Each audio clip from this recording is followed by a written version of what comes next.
क्यों? क्योंकि लोकशाही हम सबकी जिम्मेवारी है। मैं विरोध पक्ष के मित्रों से कहना चाहता हूं, आप ये तो नहीं कहने की हिम्मत कर रहे हो कि मोदी 1000 और 500 वाला नीट वापिस ले लो, क्योंकि आपको मालूम है जनता का मिजाज बदला हुआ है। हाँ, कुछ लोगों ने कहा अच्छा मोदी जी ये तो ठीक है, लेकिन ऐसा करो एक हफ्ते के लिए रोक लो। क्यों भाई? ये हफ्ते में कौन सा जादू होने वाला था? ये एक हफ्ता रोकने के इरादा क्या था?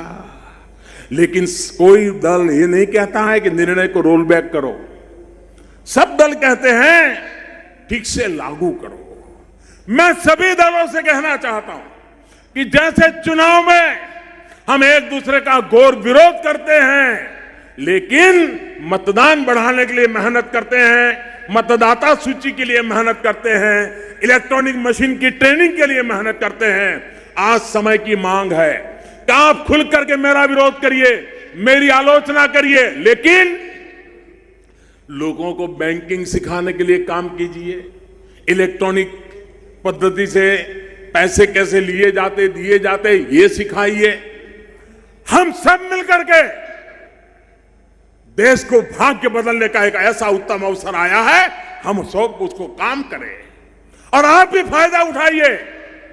मुझे खुशी होगी मेरे विरोधी दल के लोग जन जन को इस काम में लगा करके अगर राजनीतिक फायदा उठाते हैं तो देश का भला हुआ, इसका मुझे आनंद होगा भाइयों।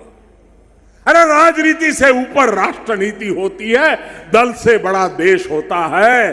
भाइयों बहनों, गरीबों पे बातें करना अलग होती है, गरीबों के लिए नीतियां बना करके कठोरता से लागू करने के लिए समर्पण का भाव लगता है, और समर्पित भाव से आज ये सरकार आपकी सेवा में लगी है। भाइयों बहनों, मैंने पहले दिन से कहा है ये निर्णय मामूली नहीं है मेरे भाइयों बहनों, बहुत मुश्किल बड़ा निर्णय है, कठिन निर्णय है।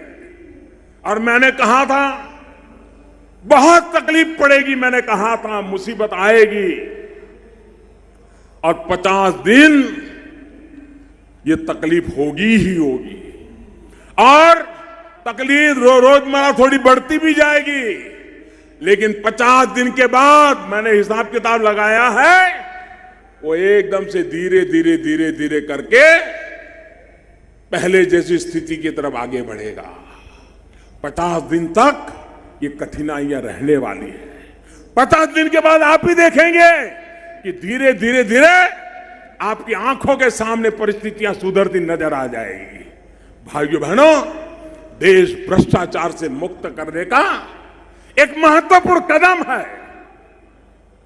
और कुछ लोग आपने देखा होगा इन दिनों सरकार बराबर पीछे लग गई है, बैंक वाले जेल में जा रहे हैं, बड़े बड़े गड्ढे लेकर के भागे हुए लोग जेल जा रहे हैं। चारों तरफ उनको लगा था कि ठीक है मोदी जी 1000-500 की बंद कर देता है, हम पिछले दरवाजे से कुछ कर लेंगे, लेकिन उनको मालूम नहीं था मोदी ने पिछले दरवाजे पर भी कैमरे लगाए हुए हैं। ये सब के सब पकड़े जाने वाले, कोई बचने वाला नहीं है।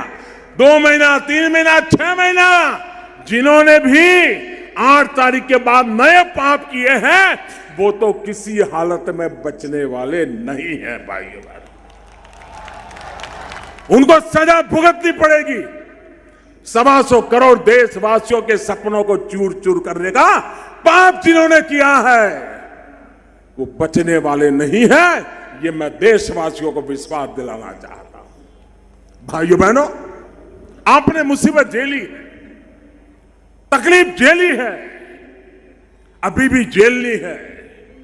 आपका आशीर्वाद देश के लिए, और जो लोग कहते हैं ईमानदार लोग लाइन में खड़े हैं, ईमानदार अपने लिए नहीं खड़ा रहता है, वो देश